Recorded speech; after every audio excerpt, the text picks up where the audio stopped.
World top rankings ఉన్న యూనివర్సిటీస్లో ఎలాంటి IELTS రాయకుండా ఫ్రీ ఎడ్యుకేషన్ అండ్ స్కాలర్షిప్ అందుకోవాలంటే కాంటాక్ట్ విదేశ్ కన్సల్ట్స్.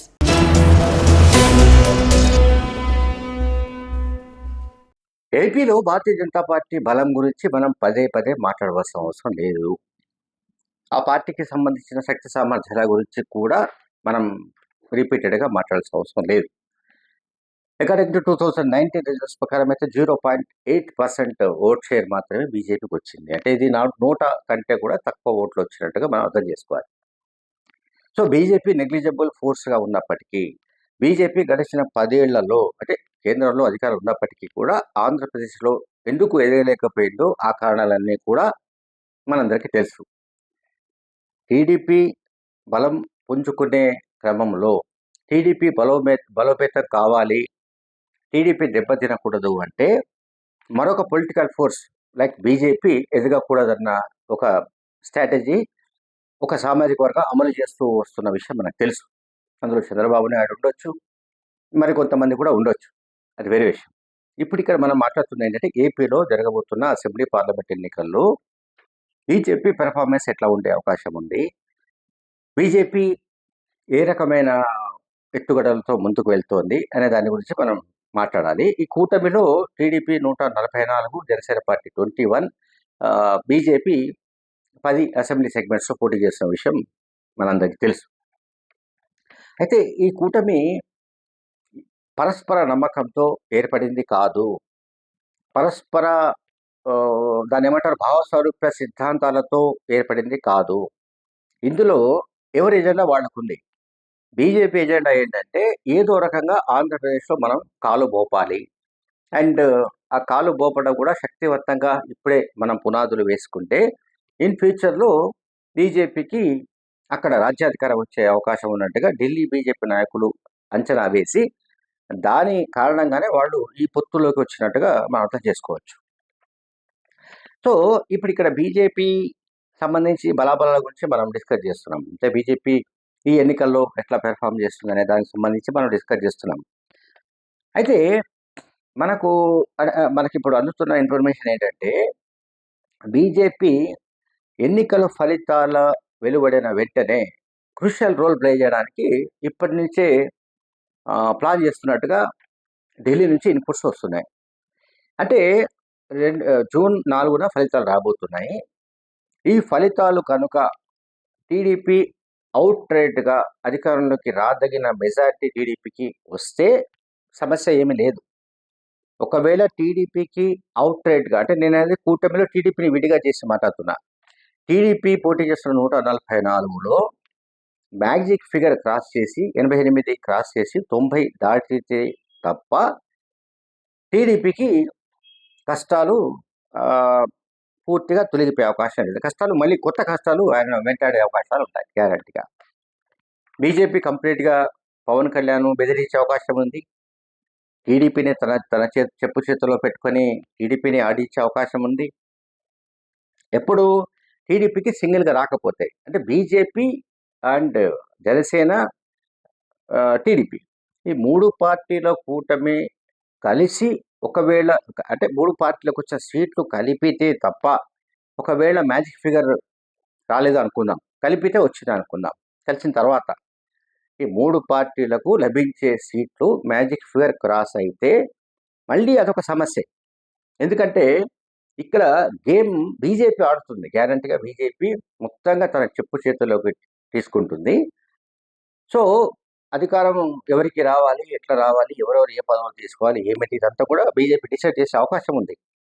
ఖచ్చితంగా అవకాశం ఉంది. ఇప్పుడు వాళ్ళు పోటీ చేస్తున్న 10 స్థానాల్లో మేబీ 3-4 గెలవచ్చు, లేకుంటే 5-6 గెలవచ్చు. ఎన్ని గెలుస్తుందో మనం చెప్పలేం ఇప్పుడే. కానీ బీజేపీ ఎన్ని గెలిచినా సరే గ్యారంటీగా కూటమిని డామినేట్ చేసే అవకాశం ఉంది, కూటమిని కట్టడి చేసే అవకాశం ఉంది, కూటమిని మొత్తంగా తన చెప్పు చేతిలో తీసుకునే అవకాశం ఉంది, కూటమిని అన్ని విధాలుగా అదుపు చేసే అవకాశం ఉంది. అందువల్ల తెలుగుదేశం పార్టీకి సంబంధించిన నాయకులు చెప్పేది ఏంటంటే, వాళ్ళ కథనం ఏంటంటే ఎట్ ఎనీ కాస్ట్ బీజేపీకి అండ్ జనసేన పార్టీకి ఇచ్చిన 31 సీట్లు పోను మిగతా సీట్లలో ఎక్కడైతే టీడీపీ పోటీ చేస్తుందో ఆ సీట్లలోనే ఇండిపెండెంట్గా అంటే ఇండివిజువల్గా మనం మ్యాజిక్ ఫిగర్ క్రాస్ చేయాలి. అంటే 90 సీట్లకు పైగా క్రాస్ చేస్తే ఇంకా ఈ పీడ విరగడవుతుంది. అంటే ఈ గొడవలు ఉండవు. ఇటు బీజేపీ నుంచి గానీ, లేకుంటే జనసేన పార్టీ నుంచి గానీ గొడవలు ఉండే అవకాశం లేదన్న ఒక వాదన ఒకటి వినిపిస్తోంది. సరే, నేను ఇంతకుముందు చెప్పాను. అంటే ఈ 3 పార్టీలు కూడా పరస్పరం ఒక భావజాలంతో ఏర్పడినవి కావు. ఒకే సిద్ధాంతంతో ఏర్పడినవి కావు. ఎవరి సిద్ధాంతాలు వాళ్ళకున్నాయి. అలాగే ఎజెండాలు కూడా వేరే ఉన్నాయి.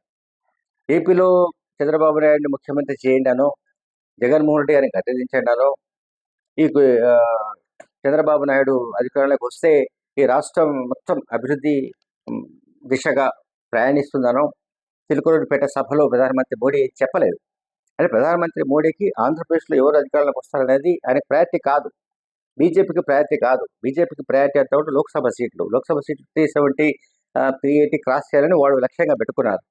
అందువల్ల ఏపీ నుంచి వచ్చే పార్లమెంటు సీట్లు ఏవైతే ఉంటాయో అవి వైసీపీకి వచ్చినా, పవన్ కళ్యాణ్కి వచ్చినా, తెలుగుదేశం పార్టీకి వచ్చినా ఇవన్నీ కూడా ఈ 25 సీట్స్ తమ ఖాతాలో ఉంటాయన్నది బీజేపీ అంచనా.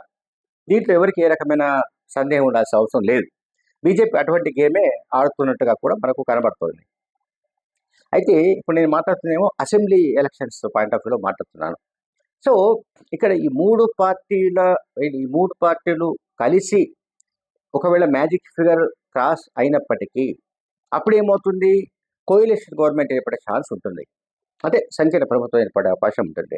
ఒకవైపు ఏమో జగన్ ఏబుల్ లీడర్షిప్ కొనసాగుతోంది. అంటే సమర్థమైన నాయకత్వంతో ఆయన ఒక స్టేబుల్ గవర్నమెంట్ అంటాం కదా, సుస్థిర పరిపాలన అందిస్తున్నాడు. అదే ఈ 3 పార్టీలు కలిసిన కిచిడి కూటమి కనుక ఒకవేళ అధికారంలోకి వస్తే సహజంగానే సంకీర్ణ రాజకీయాలు ఎట్లా ఉంటాయో మనకు తెలుసు. సంకీర్ణ ప్రభుత్వాలను ఎట్లా కూలదోయాలో బీజేపీకి తెలుసు. అందువల్ల బీజేపీ చాలా జాగ్రత్తగా ఈ మొత్తం హ్యాండిల్ చేస్తున్నట్టుగా మనకు కనబడుతోంది. అంటే విజిబుల్గా బీజేపీ ఢిల్లీ నాయకత్వం మనకు ఏం చేస్తుందో కనిపించినప్పటికీ కూడా ఇంటర్నల్గా ఆ పార్టీ సౌత్ ఇండియాలో ఏ రాష్ట్రాల్లో మనకు ఎన్ని సీట్లు వస్తాయి, అంటే మన భాగస్వామ్య పార్టీల నుంచి ఎన్ని సీట్లు వచ్చే అవకాశం ఉంది, వీటన్నింటినీ కూడా ఆ పార్టీ బేరీజు వేసుకుంటూ వస్తుంది. కనుక ఏపీలో ఇప్పటికీ జగన్మోహన్ రెడ్డి గారే శక్తివంతంగా ఉన్న సంగతి బీజేపీకి నోటీస్లో ఉంది. బీజేపీకి సమాచారం ఉంది. అంటే జగన్మోహన్ రెడ్డి గారికి సిద్ధం సభలు కావచ్చు, ఇప్పుడు ఎన్నికల ప్రచార కార్యక్రమంలో భాగంగా మేమంతా సిద్ధం అనే పేరుతో జరుగుతున్న సభలు కావచ్చు, వీటి నేపథ్యంలో జగన్మోహన్ రెడ్డి గారిని తో తలపడి కూటమి అధికారంలోకి వస్తుంది, కూటమి అవుట్రైట్గా మీకు అధికారం చేపట్టే అవకాశం ఉంది అనే ఆలోచనలు ఏవి బీజేపీ నాయకులకు లేవు, లేదా అనుమానాలు కూడా ఉన్నాయి. ఇంత సులభం కాదని వాళ్ళు అనుకుంటున్నారు. ఎందుకంటే జగన్మోహన్ రెడ్డి గారికి సభలకు, ప్రచార సభలకు పోటెత్తుతున్న జనసందోహం కానీ, ఆ జనసందోహం నుంచి వస్తున్న పాజిటివ్ సిగ్నల్స్ కానీ ఇవి జగన్ను ఓడించే స్థాయిలో అంటే టీడీపీ కూటమికి ఇవేవి విజయావకాశాలు వచ్చే విధమైన సంకేతాలు లేవు. అంటే ఒకవైపు అంటే జనసేన వైసీపీకి ఎప్పుడైతే ఇట్లా పాజిటివ్ సంకేతాలు కనిపిస్తున్నాయో అటువంటి పాజిటివ్ సిగ్నల్స్ కూటమి వైపు లేనట్టుగా బీజేపీ వాళ్ళు అంచనా వేస్తున్నారు. Thank you very much.